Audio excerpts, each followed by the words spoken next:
Bienvenidos a este podcast de 812 Producciones, Revolucionariamentes, un podcast de historia sobre personas inquietas y mentes que revolucionaron la historia.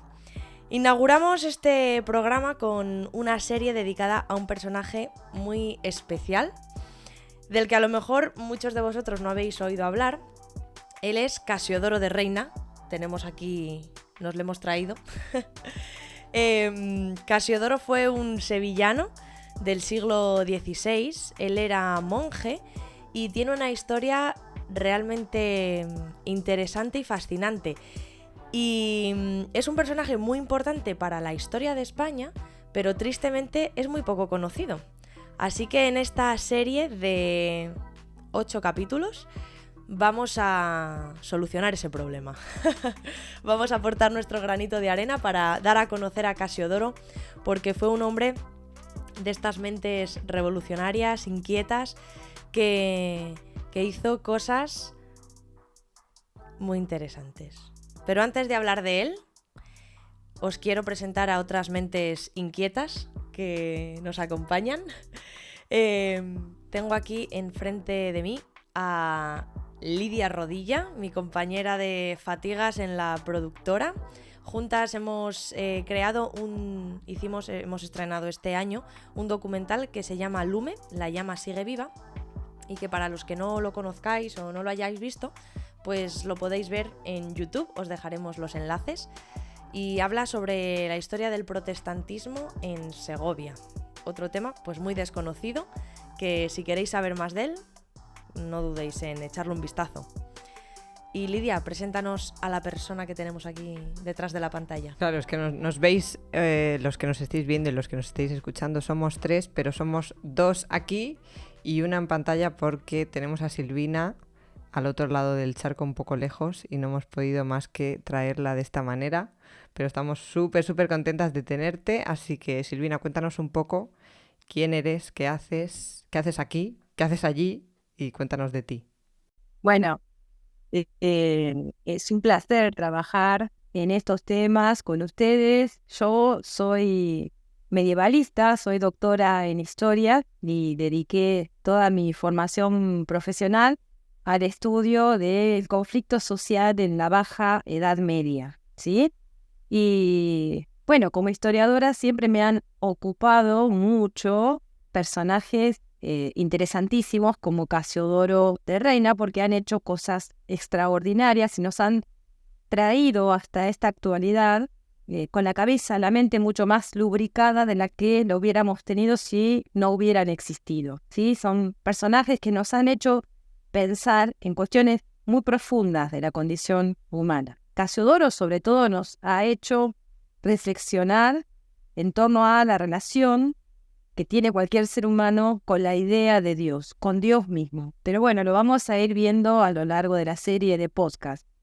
Simplemente decir que soy una enamorada de su historia, ¿sí? Soy una enamorada de su figura y de su obra, porque realmente es un personaje ineludible cuando uno quiere conocer un poco más de cerca la historia de la Reforma Protestante, pero en realidad ese personaje da para mucho más. Nos invita a conocernos a nosotros mismos. Así que bueno, tengo una larga, son años de estudio en torno a las cuestiones sociales y económicas de la Baja Edad Media, pero ese caldo de cultivo me preparó después para que me interesaran las cosmogonías, las representaciones mentales, las formas en que pensaban el mundo personajes del siglo XIV y del siglo XV. Así que esa es un poco mi historia en relación a Casiodoro. Pues Silvina es otra mente de estas inquietas y la verdad que, Silvina, no nos cansamos de darte las gracias de participar con nosotras. Realmente es un privilegio tenerte en este equipo, con toda tu experiencia y todo tu conocimiento y sobre todo la manera que tienes de entender la historia y de transmitirla con tanta pasión. Y seguro que vosotros que nos estáis escuchando vais a poder notar no solo el conocimiento que tiene Silvina, sino también la la pasión que pone cuando explica las cosas, ¿no? Y algún día contaremos cómo nos hemos conectado y yo creo que también Sí, porque veréis más ¿qué hace esta mujer con estas dos chiquillas? Veréis más de esta mujer y se viene aquí una historia grande. Eso. Seguimos. Pues, como decíamos, esta serie la hemos titulado Monjes a la fuga. Ya veremos por qué. Y en este primer capítulo, este es un capítulo introductorio. Este es un capítulo en el que no vamos a hablar todavía de Casiodoro, porque antes de hablar de él tenemos que retroceder un poco a la Edad Media. Casiodoro es del siglo XVI, pues tenemos que irnos unos siglos antes, y aprovechando que Silvina es medievalista, ahí ella nos va a hablar de este momento medieval, de un mundo trastornado, que es el título de este episodio 1. ¿Por qué estaba el mundo trastornado en esa época? Entonces queremos saber qué estaba pasando en ese tiempo en España y cómo era la organización social que se estaba sosteniendo, cómo era la iglesia y qué lugar ocupaba en esa organización social. Bueno, es un mundo realmente en cambio. En la Baja Edad Media, Casiodoro fue testigo y partícipe de un mundo que estaba atravesando una crisis de proporciones monumentales. Y cuando digo crisis, es crisis no solo económica, sino que es una crisis de valores, de creencias. Es una crisis que había llevado al hombre bajo medieval a repensar la vida y la muerte. Ahora, si yo digo el hombre bajo medieval, da la sensación de que todos los humanos somos seres homogéneos y cortaditos por una misma tijera, ¿verdad?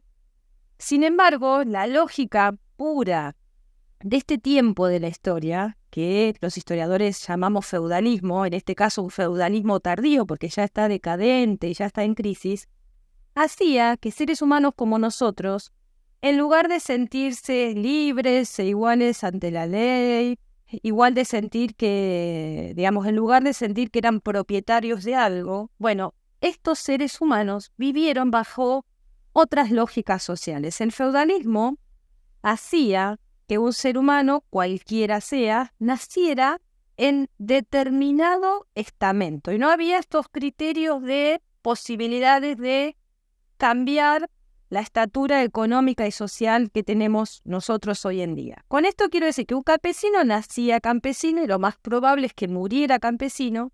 Un noble nacía noble, iba a morir noble. Pero esto no es solo una cuestión de discurso, de que yo les esté contando que era así, sino que esto estaba sancionado por la ley. O sea, la ley contemplaba distintos, ¿sí?, derechos, distintas formas jurídicas respecto del nacimiento de las personas. Bueno, pero a fines de la Edad Media, tanto nobles como campesinos, y cuando digo campesino no pensemos en las categorías de hoy en día, que hoy en día decimos un campesino alguien que vive en el campo y se dedica a las tareas agropastoriles. No, el campesino en la Edad Media es el 90% de la población o el 85% de la población, y la nobleza es una porción muy pequeña de todo el tejido social. Entonces, cuando yo digo en estos podcasts, por ahí son vicios profesionales, cuando diga campesinado, pensemos en la inmensa mayoría de la población, ¿sí?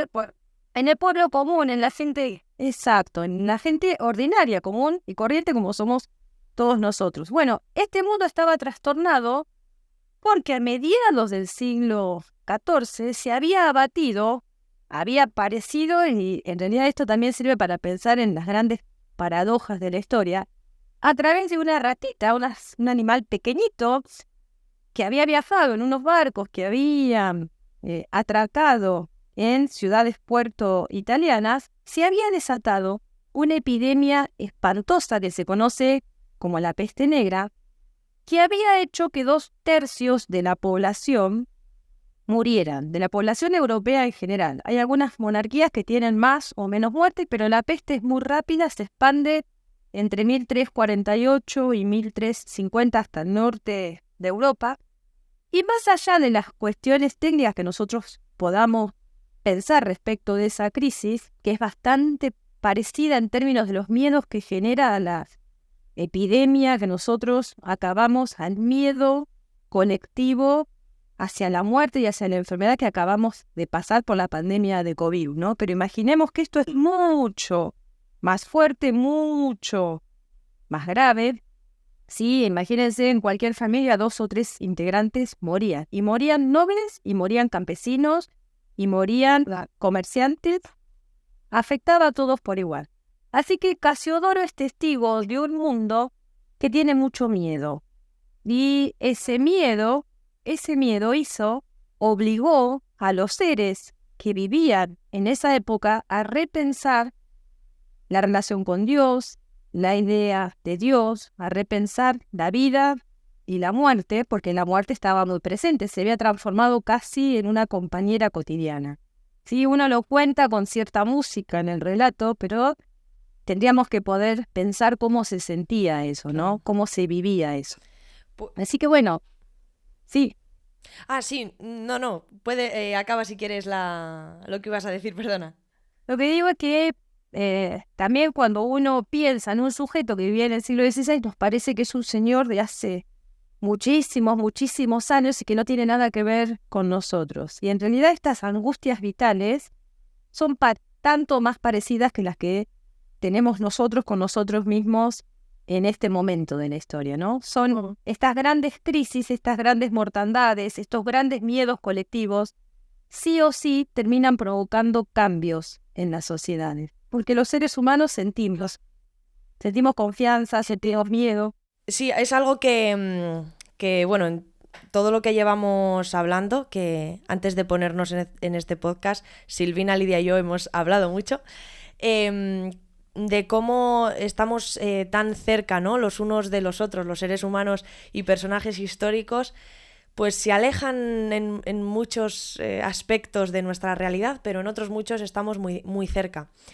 Y algo que queríamos tratar en este primer episodio de introducción, ¿no?, de cómo este monje del siglo XVI se hace protestante. Hablaremos del protestantismo para los que a lo mejor no sepáis realmente qué es eso un poco más adelante, en los siguientes episodios, pero cómo un monje del siglo XVI se escapa de su monasterio, cambia de religión, vamos a decir así llanamente, de manera muy simple y reducida, y cómo todos esos cambios que se estuvieron dando en el siglo XVI conectan con estos hilos invisibles de los que a veces hablamos con Silvina, de lo que toda la humanidad estamos así como conectados, ¿no? Conecta con todavía 4 siglos más atrás. Estábamos hablando del siglo XIV, pues nos vamos a Toledo, siglo XII, porque ahí estaban confluyendo las tres culturas, ¿no? Lo que llamamos las 3 culturas, la cultura cristiana, la judía y la musulmana, confluyen en el siglo XII en Toledo y esto provoca y produce una auténtica revolución. ¿No es así, Silvina? Que todos los saberes de unos y de otros empiezan como a unirse y eso propicia cosas muy interesantes. Exactamente. Bueno, Casiodoro, uno podría pensar que Casiodoro de Reina es de alguna manera un hijo directo de eso que pasó, de ese proceso que se inició en Toledo después del 1085. Para eso tenemos que viajar mentalmente, imaginarnos Toledo, que había estado bajo ocupación musulmana, y en torno al 1085 es reconquistada por los reyes cristianos, o conquistada por los reyes cristianos. Pero obviamente, como todo proceso en la historia, vieron que uno tiende a pensar que al día siguiente de una revolución las cosas cambian, que al día siguiente de un cambio de reyes la historia es diferente. Y en realidad no es así. Tenemos que pensar en términos de continuidades más que de rupturas para poder captar qué pasaba en Toledo después del 1085. Tenemos la ocupación cristiana, pero en Toledo vivía mucha gente que era musulmana y mucha gente que era judía y que tenían ancestros y eran portadores de toda una larga línea generacional de costumbres musulmanas, de costumbres judías, y dentro de esas particularidades propias de sus etnias de pertenencia, estaba la lengua que hablaban. Ahora, algo maravilloso que pasa en Toledo, que sería bonito que nosotros podamos imaginar si nos pasara a nosotros en los lugares en los que vivimos, es que los musulmanes hablaban su lengua, los judíos hablaban su lengua, los cristianos empezaban a hablar en las lenguas vulgares, digamos, en un castellano antiguo. Una vez producida la Reconquista, o la conquista de la ciudad, se empieza a hacer común para entenderse, porque esa gente siguió viviendo ahí, no pasó nada del otro mundo como para que se tuvieran que ir, se acostumbran a hablar en lo que nosotros conocemos como castellano antiguo, ¿sí? Y era la forma en que tanto judíos, musulmanes y cristianos se comunicaban entre sí. Ahora, fíjense qué maravilla sucede, qué cosa mágica sucede cuando en lugar de resistir la diferencia cultural del otro, lo que hacemos es beneficiarnos, nutrirnos de eso, ¿sí? Entonces, esta gente empezó un movimiento que va a sostener en el largo plazo una revolución mental maravillosa, y es que conversando, usando el castellano como lengua intermediaria, empiezan a conocer los saberes que Oriente había custodiado. Sobre todo, se empieza a trasladar hacia Occidente, la Europa occidental, todo el conocimiento que el mundo oriental, Bizancio, toda la formación bizantina, había custodiado, preservado, todo el conocimiento que habían mantenido a resguardo, todo el conocimiento aristotélico, la figura de Aristóteles, ¿sí? También todo el conocimiento de Averroes. Sí, Sara. Sí, no, perdona, Silvina, es que estaba pensando que realmente entonces no fue como... porque alguna vez que he estudiado esto me venía a la mente como, alguien que piensa, alguien en los altos estamentos que dice, bueno, hay que empezar a traducir a Aristóteles, tenemos esto, hay que empezar a traducir... O sea, nos ha llegado este nuevo pensamiento, hay que traducirlo a nuestra lengua común, pero no fue así, ¿no? No, les diría que fue más bien un proceso que decantó por sí solo, se dio en la práctica de la interacción cultural. Obviamente fueron monjes los que lo pusieron por escrito, ¿no? Ahora imagínense 3 personas sentadas, una habla hebreo, ¿sí? La que traduce habla castellano antiguo y un tercero copia en latín. Imagínense 3 personas sentadas trayendo a Aristóteles a Occidente. Es maravilloso, ¿no? Es algo, digo, sí. Aristóteles y Platón son baluartes en todas nuestras formas de entender el mundo, aunque los ciudadanos de a pie no tengamos ni la menor idea de eso. Sin embargo, nuestras cabezas, nuestros marcos culturales son totalmente deudores de Aristóteles y de Platón. Entonces, bueno. Pero ¿y tú crees que esa gente con esas acciones era realmente consciente o se imaginaban que iban a hacer toda esta revolución científica? Yo lo único que puedo pensar, porque obviamente es un vicio mío, trato de ponerme en el lugar de ellos y yo me imagino lo que sería para un monje que vivía en un monasterio, un copista, ¿sí? Escuchar al vecino judío, o al vecino árabe mejor, hablar de Aristóteles. Debe haber sido impresionante para él mismo, claro. Pero creo yo que difícilmente se haya podido percatar de la importancia histórica que tenía lo que estaban haciendo, ¿sí?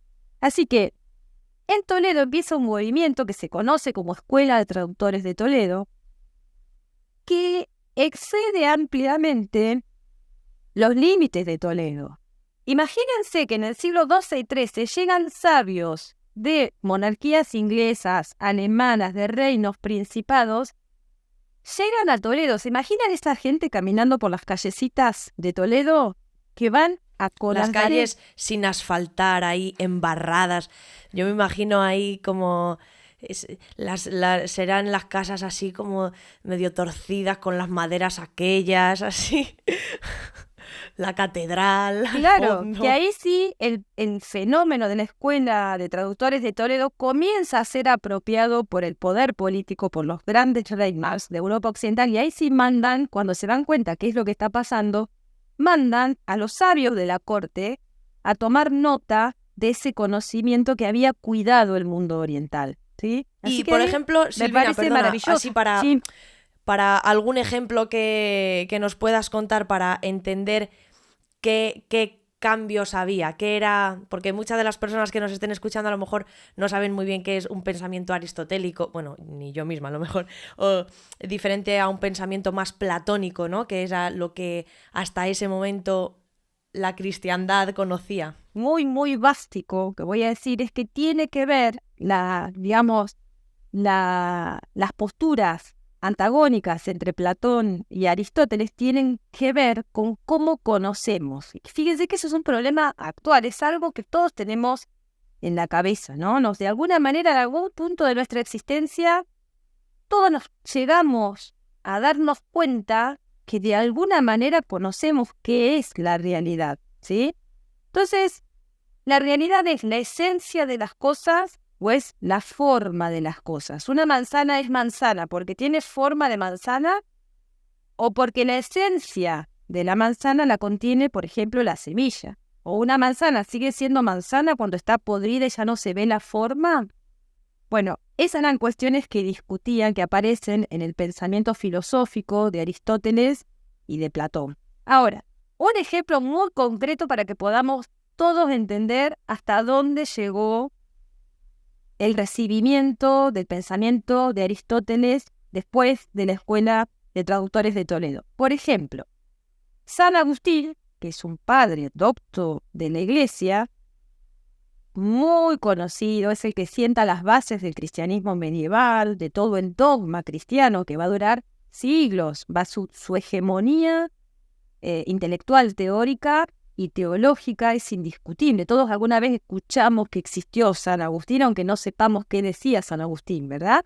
Bueno, San Agustín era platónico, y San Agustín decía, por ser platónico, que Satanás, el diablo, ¿sí?, no podía atravesar el velo que limita el mundo material del mundo espiritual. Por ende, lo único que podía hacer, no nos podía tocar a los seres humanos, carnalmente, físicamente, no podía tocar la forma ser humano. Lo que sí podía era susurrarnos ideas. ¿Para qué? Susurrarnos tentaciones. Obviamente para que nuestro corazón se incline al mal, ¿sí? Ahora, una vez que se redescubre a Aristóteles, fíjense que solo un siglo después, tal vez un poco menos de un siglo después, aparece una figura que va a ser fundamental a fines de la Edad Media, que es la figura de Santo Tomás de Aquino. Y como Santo Tomás miraba con cariño el pensamiento aristotélico, él sostuvo, haciendo un estudio sumamente interesante para aquellas personas en las que les gustan las cuestiones teológicas, sostuvo que Satanás sí podía traspasar el velo y tomar cuerpos humanos, usar cuerpos humanos para conseguir sus objetivos, ¿sí? Es que la maldad se expanda sobre el mundo y obtener la mayor cantidad de almas posibles. Fíjense que después de la relectura de Aristóteles, del reconocimiento de Aristóteles, esto se traduce en una postura teológica totalmente clara, totalmente diferente a la de San Agustín, que a su vez al siglo siguiente va a dar por resultado un libro como, por ejemplo, El Martillo de las Brujas, que es un manual de inquisidores para que interroguen brujas, entre comillas, ¿sí?, para saber si esas brujas, las sospechadas de brujería, efectivamente fueron tomadas por el demonio o no, si tienen el demonio en su cuerpo, si tuvieron relaciones sexuales con el demonio. Esto no hubiera sido posible si no se hubiera revisado, redescubierto la figura de Aristóteles. ¿Se entiende? Sí, así ¿sí? vemos A nivel cómo del mundo, me encanta ver cómo una pequeña acción o una acción a lo mejor que en el momento en el que estos traductores estaban haciendo su labor, cómo a lo largo de los siglos dio lugar a cosas tan grandes, ¿no? Tanto en el lado positivo como en el negativo. Eh, pues hemos hablado un poco de la escuela de traductores, estas tres culturas confluyendo, nuevas ideas que vienen aquí a España. Y, y también nos gustaría hablar un poco de la orden a la que pertenecía Casiodoro, porque que es la orden de los Jerónimos, y cómo esa orden también pudo darse dentro de ese contexto en el que hay un cambio también de cómo comprendemos a Dios, cómo comprendemos, o sea, esos cambios filosóficos, teológicos, la crisis de valores y la crisis de fe derivada de toda la pandemia, viniendo de ese miedo a la muerte. Y háblanos también un poco de esa unión que se dio entre, fruto de la crisis de valores que se estaba viviendo en Europa, la unión entre la Iglesia y el poder, como esa unión que luego ha permanecido por siglos hasta antes de ayer. bueno, la orden de San Jerónimo es una orden que a través de la monarquía, durante el reinado de Juan I, se alentó que llegara a la península ibérica. O sea, con esto quiere decir que es una orden que desde su aparición está nodalmente asociada, básicamente asociada al poder político del reino. Ahora, esta orden tenía características particulares. La primera es que renegaba bastante de la idea de un monje lejano de las personas, absolutamente intelectual, que estuviera todo el día rezando por la salvación de las almas, pero sin contacto con las cuestiones del mundo, ¿sí? Con las cuestiones absolutamente humanas. Y una de las preocupaciones que tenía, que siempre tuvo esta orden, fue cómo pasar del mero ritualismo, ¿sí? De la iglesia, del ritual de las ceremonias de la iglesia, cómo pasar de eso a que los fieles tuvieran un conocimiento mucho más acabado, más personal, que pudieran hacerse una idea, ¿sí? De cómo era Dios, cómo era la relación, cómo debía ser la relación entre un ser humano y Dios y Jesús y el Espíritu Santo. Por eso es que a fines de la Edad Media, la orden aparece a fines del siglo XIV, en lo que hoy en día es España, pero comienza la orden, es, digamos, una de las primeras que difunde catecismos, ¿sí? Manuales de instrucción, digamos, en lengua vulgar, en castellano antiguo a sus fieles. Casiodoro de Reina es un monje formado en esta tradición, o sea, es lógico que para Casiodoro fuera muy importante que una persona común y corriente pudiera entender mejor a Dios, buscar una relación más profunda con Dios. Para eso había que tratar de entender a Dios. Yo siempre digo que... Perdón, solo por aclarar, porque claro, hasta ese momento la gente se tenía que relacionar con Dios en una lengua que no conocía, que era el latín. Dios hablaba un idioma desconocido. Completamente. Y además, Dios, yo me imagino que para cualquier campesino que era generalmente analfabeto, o sea, no leía, no escribía. Cuando uno piensa, la iglesia en la Edad Media es una iglesia que está presente, ¿sí? Que es una institución total.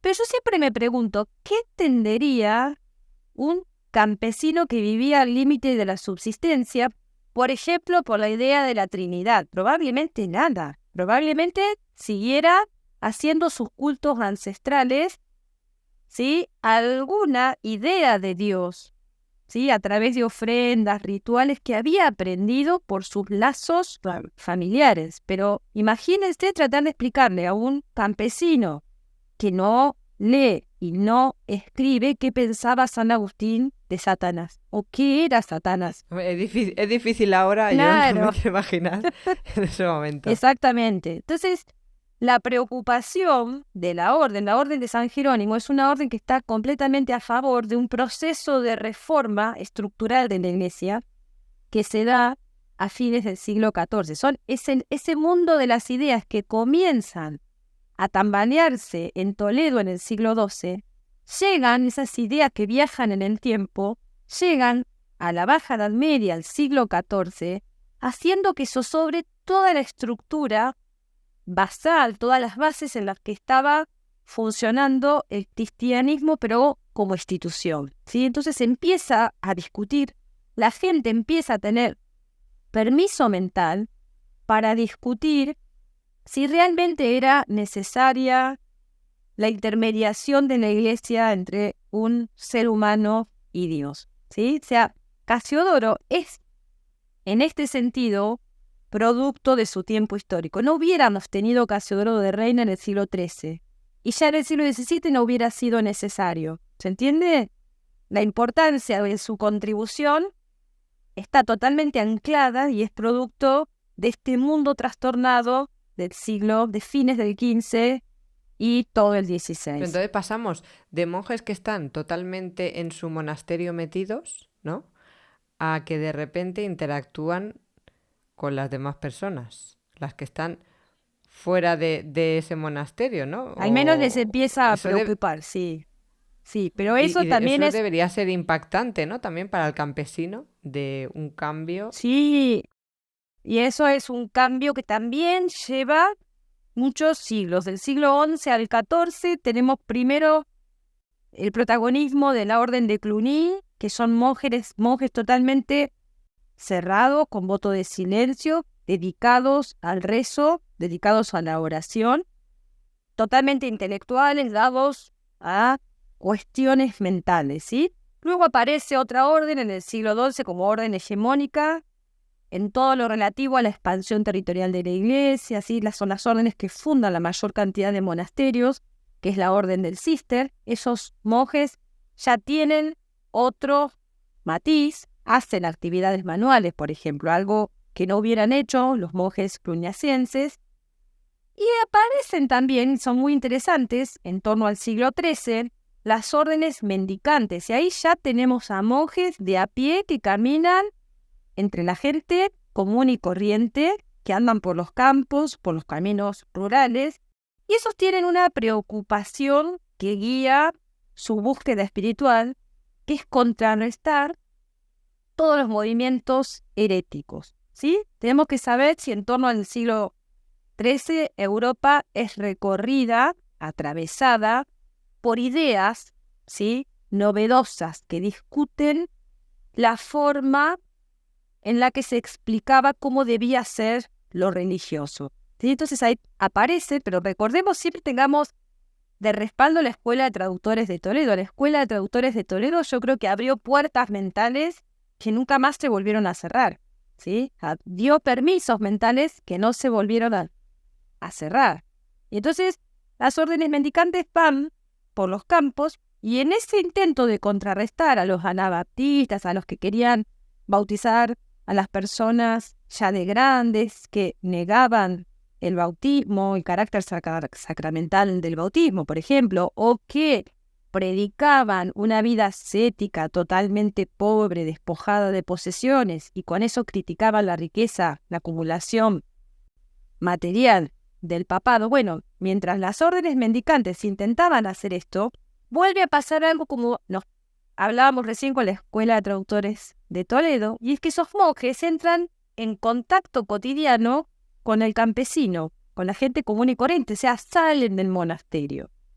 Y un poco esto es el contexto, si el posicionamiento, el lugar que ocupan las órdenes evangélicas a fines de la Edad Media, cuando ¿sí?, aparecen personajes como Casiodoro de Reina. Ellos son portadores de muchos años también de cambios, de intentos de reforma al interior de la Iglesia.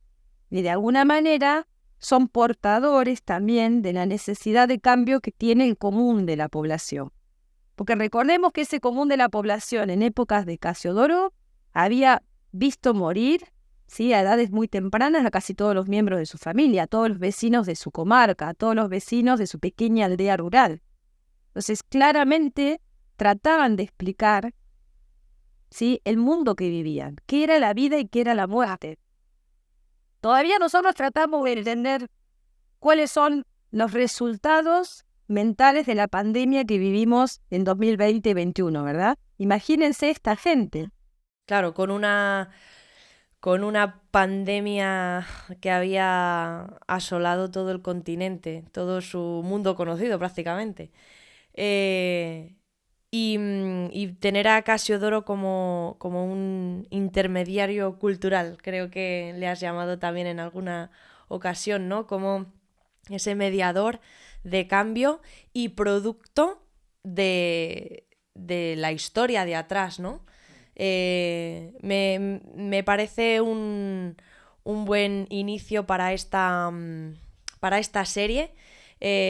Estamos, bueno, acabando ahora este primer episodio, pero sí que veo bonito, ¿no? Ver a Casiodoro, este personaje que vamos a entrar a conocer más en profundidad, verlo como el resultado de muchos siglos, de muchos años atrás, ¿no? No aparecemos los seres humanos ni nuestras ideas por generación espontánea, ¿no? Sino que somos el legado de todo lo que nos viene atrás. Pues no sé cuánto tiempo llevamos, pero no queremos alargarnos mucho más, Lidia. Te veo con ganas de hablar. No, pues estaba pensando en el nombre, ¿no?, del podcast, Revolucionariamente. Para el que no se haya dado cuenta, hay un juego de palabras, claramente.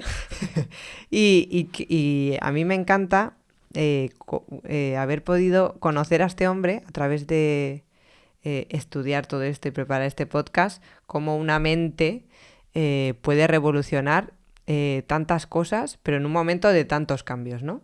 Que no solo era su mente revolucionaria y de ansia de conocer, sino que es que había, pues como nos ha contado Silvina, todo un movimiento de cambio que estaba surgiendo y que es que a su vez venía producido por otras exactamente, mentes entonces, por otras mentes. Entonces es como todas esas mentes que se juntan en la revolución del cambio y a través de los siglos, y que ahora podemos rescatar y podemos entender mejor cómo son los procesos de la vida, ¿no? Sí. Y cómo también ahora, hoy, existen cambios que no son tan distintos, y como veremos más adelante, yo creo que no son tan distintos. Por eso es bueno ponerse en la piel también de toda esta gente, de esos monjes, de esos reyes y de esa gente, pero también del campesino, del individuo, ¿no?, que también estaba sufriendo todo ese cambio. Así que, a ver, Casiodoro, ¿qué mente revoluciona más?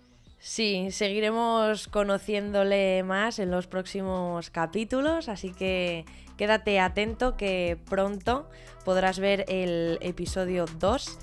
Y nada, dar muchas gracias otra vez a Silvina, gracias a Lidia también. Gracias, Sara, todos agradecidos. Todos estamos muy agradecidos y emocionados.